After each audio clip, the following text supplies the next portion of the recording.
و تعالیٰ کا ڈر خوف جس طرح مسجد میں ہے اسی طرح سیر و سیاحت سفر کرنے میں گھومنے پھرنے میں بھی ہونی چاہیے.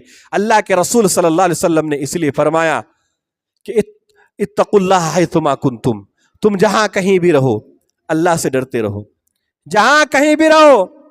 ایسا نہیں کہ مسجد میں تو پہلی صف میں نماز پڑھنے والا سر میں ٹوپی اور پھر جیسے ہی سیر و سیاحت جیسے ناندیڑ سے نکلا پھر وہ اپنے رنگ میں آ گیا, پھر ان کی گاڑیوں میں گانا باجا, پھر وہ مختلف جگہوں میں اترنا پھرنا, نہ نماز نہ روزہ نہ نماز کا وقت.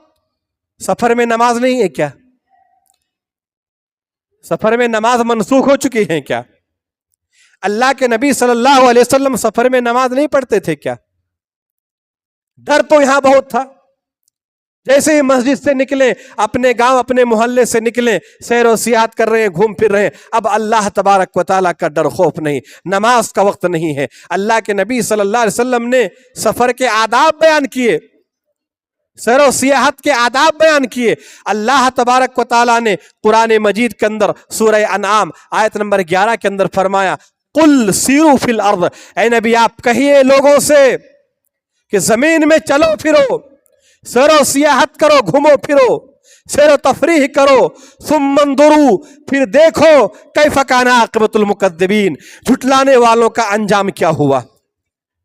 کبھی جاؤ میسور تو دیکھو, میسور کی تو ٹیپو سلطان کی پرانے اور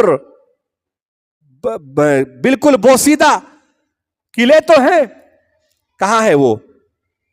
آپ اور کہیں جاؤ دیکھو ان کی ساری چیزیں ہیں, نشانی کے طور پر وہ لوگ نہیں رہے. اللہ کے نبی صلی اللہ علیہ وسلم سفر کرتے کرتے جب ایسی قوم کی بستیوں سے گزر ہوتا جس پر اللہ کا عذاب آیا, قوم عاد, قوم سمود, قوم لوط, قوم شعیب, تو آپ کیا کرتے؟ آپ صحابہ کرام کو حکم کرتے جلدی نکلو یہاں سے, جلدی جلدی چلو. آج الٹا ہے, موبائل نکال کے ذرا ہو جائے قوم عاد کی بستی پر ایک سیلفی, ڈر نہیں لگتا. اللہ کہیں زمین میں دھسا نہ دے ان کی طرح. اللہ کے نبی صلی اللہ علیہ وسلم جلدی جلدی نکلتے. اللہ کے رسول صلی اللہ علیہ وسلم کے صحابہ آپ کے ساتھ سفر کیا کرتے تھے, نماز کا وقت ہوتے ہی وہ نماز پڑھتے تھے. اللہ کے نبی صلی اللہ علیہ وسلم نے سفر کے آداب بیان کیے. آپ صلی اللہ علیہ وسلم جمعرات کے دن سفر کرنے کو مستحب, آپ اپنے نزدیک آپ سفر کرتے تو جمعرات کی رات سفر کرتے. اور آپ نے بھی فرمایا, آپ نے فرمایا علیکم بالدلجہ, رات کو سفر اختیار کرنا لازم پکڑو, یعنی سفر کرنا رہے رات کو سفر کرو. کیوں؟ فإن الارض, کیونکہ زمین تطول باللیل, رات کو لپیٹ دی جاتی ہے, رات میں زمین لپیٹ دی جاتی ہے. دن میں جتنا وقت لگے گا رات میں اتنا کم وقت لگے گا. اس وجہ سے بھی کہ دن میں ٹریفک زیادہ ہوتے ہیں, لوگوں کی بھیڑ بھاڑ ہوتی ہے, آپ اس اسپیڈ سے گاڑی نہیں بھگا سکتے جتنی اسپیڈ سے رات کو بھگائیں گے. اور عموماً اللہ کے نبی نے جب فرمایا تو اللہ زمین کو لپیٹ دیتا ہے, فاصلہ کم ہو جاتا ہے, آدمی جلدی پہنچ جاتا ہے. اللہ کے نبی صلی اللہ علیہ وسلم نے سفر کے آداب بیان کرتے ہوئے بھی فرمایا کہ تنہا سفر نہ کیا کرو, خاص کر کے رات میں اکیلے سفر نہ کیا کرو. وہ اس وقت کی بات تھی جب ٹرین فلائٹ یہ سب کچھ نہیں تھے, موٹر گاڑی یہ سب کچھ نہیں تھا, سفر ہوتی تھی پیدل میں. نبی نے فرمایا تنہا سفر مت کیا کرو, کم از کم 3 شخص سفر کرو. جب تم 3 آدمی سفر کر رہے ہو ایک کو امیر چن لو, امیر کارواں. اگر اس سے زیادہ ہے تو ایک کو امیر بناؤ, اسی کی ماتحت سب چلو. سفر کرنے کی آداب ہیں, ادھر ادھر بکھرو مت. کہیں کوئی اب دیکھیں گے آپ کہ سفر کر رہے ہیں, برسات کے موسم میں لوگ برسات کے موسم میں ندی نالے میں جاتے ہیں اور کیا کرتے ہیں, ان کو نہ گہرائی کا پتہ نہ تیرنا آتا ہے, جو جج میں دیا کود گیا اور کیا ہوا, مر گیا. بکھرنے سے اللہ کے نبی نے منع فرمایا کہ ایک ساتھ رہا کرو, یہاں وہاں بکھرو مت. شیطان ہوتے ہیں, لوگوں کو گمراہ کر دیں گے. اللہ کے رسول صلی اللہ علیہ وسلم نے فرمایا کہ 2 آنکھیں کبھی جہنم کی آگ کو نہیں چھوئے گی. دو آنکھوں کو, ایک وہ آنکھیں جو اللہ تبارک و تعالیٰ کے ڈر سے, اللہ کی خوف سے رویا, دوسری وہ آنکھیں جو اللہ تبارک و تعالیٰ کی لیے پہرےداری کرتے ہوئے رات گزارتا ہے. اللہ کے نبی صلی اللہ علیہ وسلم سفر کرتے اور کسی ایک کو متعین کرتے کہ آج رات کو پہرےداری کون دے گا. سنن ابو داؤد کی روایت ہے, اللہ کے نبی صلی اللہ علیہ وسلم ایک سفر سے واپس آ رہے تھے, کہا آج رات پہرےداری کون دے گا. حضرت بلال نے پہرےداری کی ذمہ داری لی اور کہا میں اذان دوں گا, میں سب کو اٹھاؤں گا فجر میں. سب سو گئے, گہری نیند لگ گئی. حضرت بلال رضی اللہ تعالیٰ عنہ بھی سو گئے, یہاں تک کہ اللہ کے نبی صلی اللہ علیہ وسلم کے چہرے پر دھوپ کی شعائیں پڑنے لگی. آپ اٹھے, بلال کو اٹھایا کہ کیا ہوا, کہ اللہ کے نبی جس نے آپ کو سلا دیا تھا مجھے بھی سلا دیے. اللہ کے نبی صلی اللہ علیہ وسلم نے انہیں اور کچھ نہیں کہا, بس صحابہ کرام سے کہا یہاں سے جلدی کوچ کرو, یہاں سے نکلو. دور جا کر پھر فجر کی نماز مختصر پڑھی. اور کیا فرمایا, کیوں نکلے یہاں سے؟ کہا کہ یہ محدث لکھتے ہیں کہ اس جگہ شیطان تھا جو نماز سے لوگوں کو غفلت میں رکھا. فجر کی نماز ایک دن ایسا ہوا تو اللہ کے نبی صلی اللہ علیہ وسلم جلدی جلدی وہاں سے نکل گئے, دور جا کر نماز پڑھی. اسی لیے میرے بھائیو ضرورت اس بات کی ہے کہ آپ سیر و سیاحت کرتے ہیں, سیر و تفریح کرنے نکلتے ہیں, مزہ لے رہے ہیں, آپ شریعت کے دائرے میں رہ کر خوب مزہ لیجئے. جہاں آپ نے شریعت کے حدود کو فاندہ پھر آپ کا یہ سفر عذاب بن جائے گا. مسافر جو سفر کرتے ہیں وہ بڑا اہم شخص ہے, وہ بڑا اہم شخص ہے, وہ اس کی دعا اللہ رد نہیں کرتا, مسافر کی دعا اللہ قبول فرماتا ہے. اسی لیے ٹرین میں, بسوں میں, پیدل, فلائٹ میں, ہوائی جہاز میں, جس کشتیوں میں, جس میں بھی سفر کر رہے ہیں, ضرورت اس بات کی ہے کہ آپ زیادہ سے زیادہ دعا کریں. دعوت المسافر یہ مستجاب الدعوات ہیں, اللہ مسافروں کی دعائیں قبول کرتا ہے. اب ٹرین میں سفر کر رہے ہیں, ہم لوگ بھی سفر کرتے ہیں, غیر کا چھوڑے, مسلمان کا حال کیا ہے, کیسے سفر کرتے ہیں آج مسلمان؟ عجیب عجیب لباس و پوشاک پہنتے ہیں. پہلی بات یہ لباس سفر کا الگ, یہ الگ, کون سی حدیث میں؟ سفر کا لباس الگ ہے.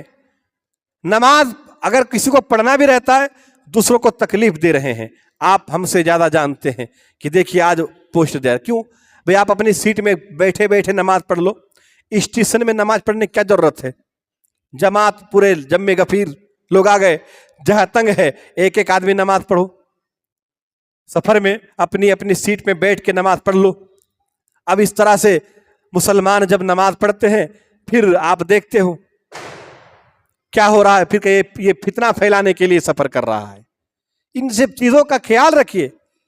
سفر کرتے وقت یہ خیال رکھیں, یہ احساس ہونی چاہیے کہ آج جس طرح ہم سفر میں نکلے ہیں یہ دنیا بھی ایک مسافر خانہ ہے.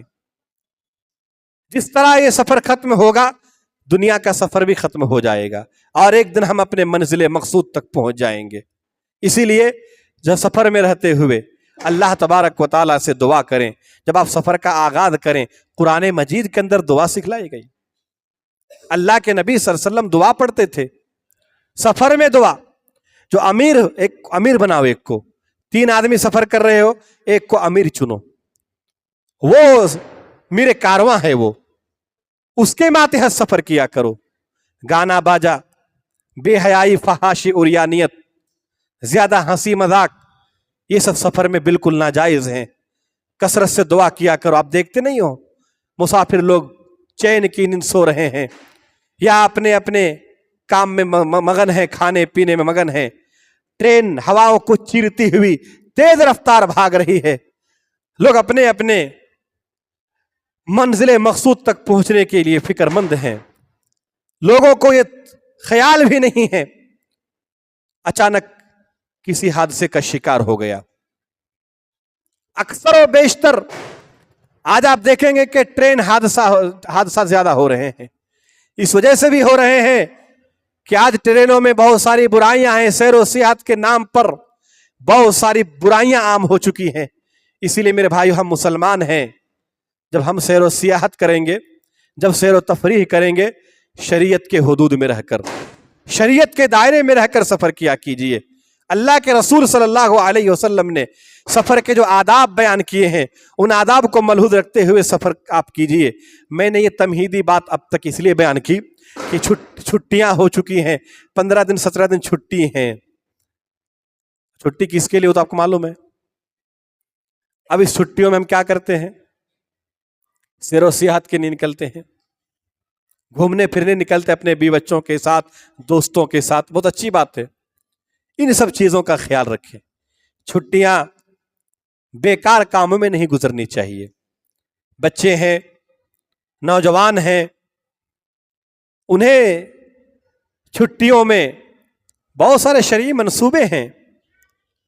آپ انہیں قرآن مجید کی سورت حفظ کروائیے، کچھ احادیث یاد کروائیے، مفید علم سکھائیے، عمرہ کی نیت سے خانہ کعبہ، مسجد نبوی وغیرہ کی آپ زیارت کروائیے، رشتہ داروں کے ساتھ صلہ رحمی کرتے ہوئے ان کے پاس آئیے جائیے، تاکہ چھٹیاں جو ہے یہ فضول اور بیکار کاموں میں نہ گزر جائیں، اچھے کاموں میں گزریں۔ اللہ تبارک و تعالیٰ فرماتا ہے فَإِذَا فَرَغْتَ فَانْصَبْ وَإِلَىٰ رَبِّكَ فَارْغَب۔ آپ عموماً سب کو یاد ہے یہ سورت کہ اے نبی جب آپ فارغ ہو جائیے تو کس کی عبادت کیجئے۔ یعنی جنگ و جہاد میں، سیر و سیاحت میں اللہ کے نبی صلی اللہ علیہ وسلم مختصر 2 رکعت نماز پڑھا کرتے تھے، قصر کیا کرتے تھے۔ اللہ نے حکم دیا جب قرآن مجید کی ویسی تلاوت نہیں ہوتی تھی، لیکن آپ دیکھیں گے کہ سفر میں بھی صحابہ کرام قرآن مجید پڑھا کرتے تھے، رات کو جاگتے تھے قرآن مجید پڑھا کرتے تھے، تیر و تلوار ان کے بدن میں چبھ جاتے پھر بھی وہ قرآن جاری رکھتے۔ ایسے بہت سارے واقعات ہیں۔ ان سب چیزوں میں آپ چھٹیاں گزاریے، نہ کہ بیکار فضول چیزوں میں۔ آخری بات کہہ کے اپنی بات ختم کرتا ہوں کہ سیر و سیاحت اللہ کے نبی صلی اللہ علیہ وسلم کی زندگی کا ایک اہم حصہ ہے۔ آپ صلی اللہ علیہ وسلم کے بڑے دلچسپ واقعہ ہیں۔ میں ایک واقعہ بیان کر کے اپنی بات ختم کروں گا کہ اللہ کے نبی صلی اللہ علیہ وسلم سفر کرتے تو آپ ہنسی مذاق بھی کرتے تھے، دل لگی کی باتیں بھی کرتے تھے، سب کرتے تھے آپ، لیکن شریعت کے حدود میں رہتے ہوئے۔ یہ جو آپ حدیث سنے ہیں اما عائشہ رضی اللہ تعالیٰ عنہا سے، اللہ کے نبی صلی اللہ علیہ وسلم نے دوڑ میں مسابقہ کیا۔ وہ کب کا واقعہ ہے؟ وہ گھر میں، سفر میں، وہ سفر کا واقعہ ہے۔ حضرت صفیہ رضی اللہ تعالیٰ عنہ سے نکاح اللہ کے نبی نے کہاں کیے؟ سفر میں، ولیمہ بھی ہوا مختصر، کھائے پیے بھی۔ ایسے بہت سارے واقعات ہیں۔ اللہ کے نبی صلی اللہ علیہ وسلم کے ایک صحابہ ہیں جنہیں حضرت جابر کہتے ہیں۔ حضرت جابر رضی اللہ تعالیٰ عنہ جلیل القدر صحابی ہیں۔ یہ بہت ہی آزمائش کے دور سے گزر رہے تھے۔ ان کے والد حضرت عبداللہ رضی اللہ تعالیٰ عنہ جنگ احد میں شہید ہو گئے، اور 9 بیٹیاں تھیں ان کی، 9، اوپر سے بہت سارا قرض۔ 9 بیٹیاں، بہت سارا قرض چھوڑ کر حضرت عبداللہ اللہ کی راہ میں شہید ہو گئے۔ ساری ذمہ داری آ گئی حضرت جابر پر۔ آج ہم رہتے تھے کیا کہتے؟ باپ کو، مرے ہوئے باپ کو کوستے، اتنی بچہ پیدا کرنے کی کیا ضرورت تھی، اتنا قرض لینے کی کیا ضرورت تھی۔ یہ صحابہ ہیں۔ اللہ کے نبی صلی اللہ علیہ وسلم غزوہ ذات الرقاع کی سفر کے لیے نکلے، حضرت جابر بھی نکلے ہیں، لیکن ان کا جو اونٹ ہے بڑا کمزور ہے، لاغر ہے۔ سارے لوگ آگے نکل گئے، اللہ کے نبی صلی اللہ علیہ وسلم پیچھے پیچھے آئے۔ حضرت جابر سے کہا جابر کیا بات ہے؟ کہ اللہ کے نبی میرا اونٹ بہت کمزور ہے، اس لیے میں پیچھے رہ گیا۔ اللہ کے نبی صلی اللہ علیہ وسلم نے کہا رکو، اونٹ کو بٹھایا اور لکڑی سے، اس چھڑی سے اونٹ کے پیٹھ پر تھوڑی ہلکی ضرب لگائیں۔ یہ آپ کا معجزہ اللہ کے نبی صلی اللہ علیہ وسلم کا۔ پھر اونٹ میں وہ تیزی آ گئی، اونٹ کے انگ انگ میں چستی کی لہر دوڑ گئی۔ حضرت جابر فوراً اس اونٹ کی گردن پکڑ کر پیٹھ پر بیٹھ گیا، اب تیز تیز چلنے لگے۔ اللہ کے نبی صلی اللہ علیہ وسلم حضرت جابر ایک ساتھ سفر کر رہے ہیں، جا رہے ہیں۔ اللہ کے نبی صلی اللہ علیہ وسلم اب سفر کرے خاموشی کے ساتھ نہیں ہوتا ہے۔ دونوں آدمی سفر کر رہے ہیں، 4 5 سب خاموش، ایسا ہوا ہے کبھی؟ زور زور سے کہے ہوتے ہیں، رات کو باقاعدہ دوسرے لوگوں کو کہنا پڑتا بھائی ابھی سو جاؤ 10 بج گیا، پھر صبح تم لوگ چیخ پکار کرنا، ایسے بھی ہوتے ہیں سفر۔ اللہ کے نبی صلی اللہ علیہ وسلم خاموشی کے ساتھ سفر نہیں کیے، آپ صلی اللہ علیہ وسلم نے گفتگو کا آغاز شروع کرنا ہے۔ اب آپ کس سے گفتگو کریں گے؟ حضرت جابر نوجوان تھے، عموماً نوجوان کے ذہن میں کیا آتا ہے؟ شادی بیاہ، یہی سب تو آتا ہے۔ اب ہم کیا کہتے ہیں؟ ہم ایسے بزرگوں کو شادی بیاہ کی بات کہتے ہیں جن کی 60 سال میں بیوی انتقال کر گئے، اب ہم اسے لگاتے ہیں اکسانے، شادی کر لو شادی کر لو۔ اب بیچارہ گھر میں کیا حال ہوگا؟ اللہ کے نبی صلی اللہ علیہ وسلم حضرت جابر سے کہا، جابر شادی کیے ہو؟ مسکراتے ہوئے کہا اللہ کے نبی شادی کیے ہیں۔ اللہ کے نبی نے فرمایا کنواری سے کیا ہے یا سیبہ سے کیا ہے، شادی شدہ سے کیا ہے؟ حضرت جابر نے کہا کہ اللہ کے نبی کنواری سے نہیں کیا ہے، شادی شدہ بڑی عورت سے، عمر کی عورت سے کیا ہے۔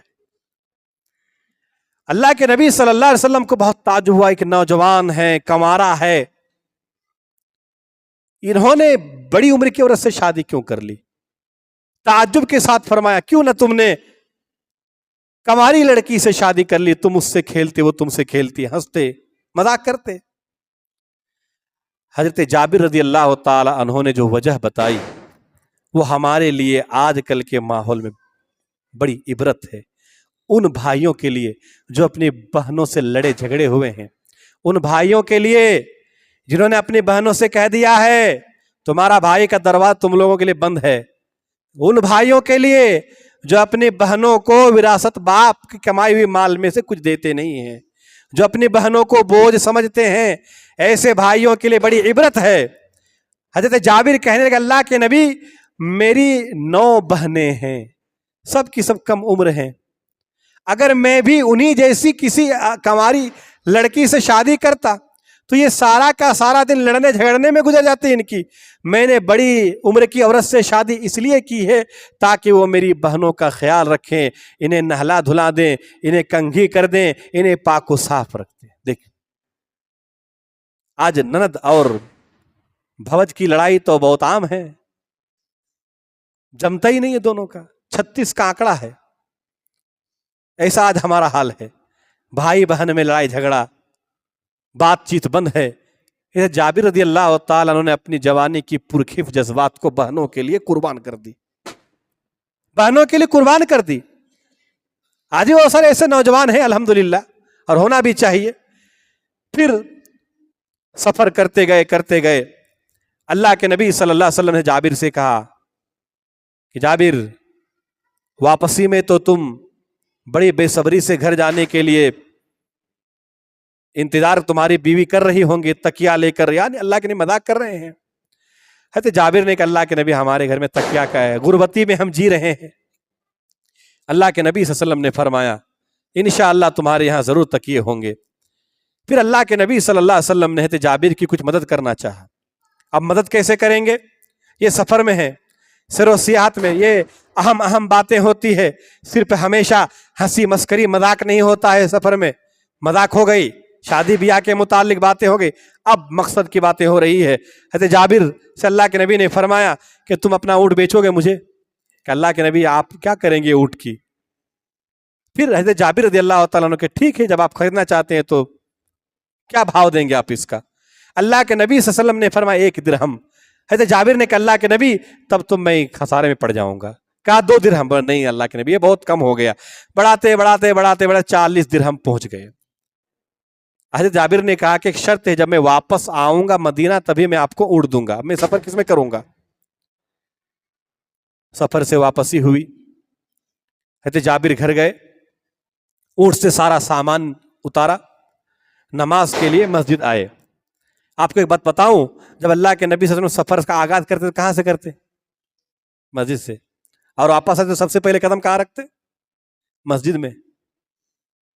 یہاں سے نکلتے تو مسجد سے، آتے تو مسجد میں، مسجد ہی آتے تھے۔ اس وقت موبائل نہیں تھا، فون نہیں تھے، کہا رکو گھر والوں کو ذرا خبر دو، گھر والوں کو خبر دو۔ مسجد آتے تھے، 2 رکعت نماز پڑھا کرتے تھے، پھر گھر جاتے تھے۔ اللہ کے نبی صحابہ آئے، آنے کے بعد آپ صلی اللہ علیہ وسلم کے ساتھ نماز پڑھی، نماز سے فارغ ہوئے کہ اللہ کے نبی یہ اونٹ ہے آپ کا باندھا، مسجد کے باہر بندھا ہوا ہے۔ اللہ کے نبی صلی اللہ علیہ وسلم نے حضرت بلال رضی اللہ تعالیٰ عنہ سے کہا کہ بلال حضرت جابر کو 40 درہم اور اس سے کچھ اوپر ہی دے دیا کرو. یہ بڑا نقطے ہیں، وقت نہیں ہے، مختصر یہ بتاتا ہوں. آج ہمارے پاس جو کام کرتے ہیں، اگر ایک دن غیر حاضری ہم پیسہ کاٹ لیتے ہیں، اس کا تنخواہ کاٹ لیتے ہیں. اللہ کے نبی صلی اللہ علیہ وسلم یہاں بڑھا کے دے رہی ہے، احسان ہے احسان. یہ عادت ڈالو. پیسہ کاٹنا تو بڑا آسان ہے، دو اوپر. آج 1 مہینہ ہوا ہے میرے دکان میں کام کرنے والے مزدور، آج تجھے صرف یہ دیوالی میں نہیں ہے، مٹھائی کی ڈبے نہیں دینا ہے. ہر وقت کبھی دیکھو سوچو. الحمدللہ لوگ بتاتے ہیں ایسے ایسے بھی تاجر لوگ نکلے ہیں جو ان کے دکانوں میں کام کرنے والے جب یہاں سے نکل گئے تب بھی ان کے گھر جاتے ہیں، ان کے بیمار ہے، مجبوری ہے، ان کو پیسہ دے کے. ایسے بھی تاجر لوگ ہیں الحمدللہ. اللہ کے نبی صلی اللہ علیہ وسلم نے بڑھا کے دیا. یہ عادت ڈالو. پیسہ کاٹنا بڑا آسان ہے، مہینہ گزر ہو گیا کاٹ لیا، وہ آ کے آپ کے سامنے رو رہا ہے گڑ گڑا، نہیں ہوگا، میری غیر حاضری ہو گئی تھی، اب نہیں ہوگا ایسا. آپ سجا دے رہے ہیں کاٹ کر. آپ سمجھ رہے ہیں آپ بڑے متقی پرہیزگار ہو. یہ متقیوں کی صفت نہیں ہے، یہ مکاروں کی صفت ہے. یہ عادت یہ ڈالو کہ جو پورا کام کر رہا ہے، ایک آدمی نہیں کیا ہے، اسے اس کی تنخواہ سے زیادہ بڑھا چڑھا کر دو. یہ نبی کی سنت ہے. اللہ کے نبی صلی اللہ علیہ وسلم نے حضرت جابر سے کہا، حضرت بلال سے کہا جابر کو 40 اور کچھ زیادہ ہی درہم دے دو. دے دیا. چلے جا رہے ہیں. اب سوچ رہے ہیں اس پیسے کا کیا کرنا ہے. خرچہ کرنا ہے، اونٹ خریدنا ہے کہ قرض داروں کو دینا ہے. اتنے میں حضرت بلال وہ اونٹ لے کے آ رہے ہیں. حضرت جابر حیران ہو گئے کہ کہیں پھر سودا تو واپس نہیں کر دیا اللہ کے نبی نے. کہ کیا بات ہے بلال؟ حضرت بلال رضی اللہ تعالیٰ عنہ نے کہا کہ اللہ کے نبی صلی اللہ علیہ وسلم نے حکم دیا ہے کہ یہ اونٹ بھی آپ رکھ لو اور پیسہ بھی آپ رکھ لو. حضرت جابر رضی اللہ تعالیٰ عنہ واپس اللہ کے نبی کے پاس آئے کہ اللہ کے نبی کیا ماجرا ہے، کیا آپ کو اونٹ کی ضرورت نہیں ہے؟ اللہ کے نبی صلی اللہ علیہ وسلم نے فرمایا تم کیا سمجھے تھے کہ میں تمہاری اونٹ حاصل کرنے کے لیے تم سے بھاؤ قیمت معلوم کر رہا تھا؟ بلکہ محدث لکھتے ہیں کہ اللہ کے نبی صلی اللہ علیہ وسلم نے دوسری حدیث کے اندر یہ بھی ہے کہ آپ نے فرمایا میں یہ معلوم کر رہا تھا کہ تمہیں کتنے پیسوں کی ابھی ضرورت ہے اور میں کتنا دے سکتا ہوں. ابھی فی الحال تمہیں 40 درہم کی ضرورت تھی، میں نے کچھ بڑھا چڑھا کر دیا. یہ سارا واقعہ کہاں کا ہے؟ سفر کا واقعہ ہے کہ سیر و سیاحت کے نام پر اللہ کے نبی صلی اللہ علیہ وسلم اتنے اچھے اچھے کام کرتے تھے. اور بھی بہت سارے واقعات ہیں، دلچسپ واقعات ہیں. آپ مطالعہ کیجئے کہ اللہ کے نبی صلی اللہ علیہ وسلم جب سفر میں نکلتے تھے صحابہ کرام کے ساتھ تو صحابہ کرام رضی اللہ تعالیٰ عنہ کے ساتھ کیسے کیسے واقعہ پیش آئے ہیں. آخر میں اللہ تبارک و تعالیٰ سے دعا گو ہوں کہ العالمین تو ہمیں اس بات کی توفیق عطا فرما کہ ہم سیر و سیاحت کرے شریعت کے دائرے میں رہ کر. پروردگار عالم ہم میں سے جو پریشان حال ہیں تو ان کی پریشانی کو دور فرما. جو لوگ بیمار ہیں اللہ تو انہیں شفائے کاملہ عاجلہ عطا فرما. ہم جب تک زندہ رہیں تو ہمیں ایمان کی حالت میں زندہ رکھ، اور جب ہمارا خاتمہ ہو زباں پر کلمہ لا الہ الا اللہ آمین. ان فی ذلک لذکری لمن کان قلب القى السمع وهو شہید.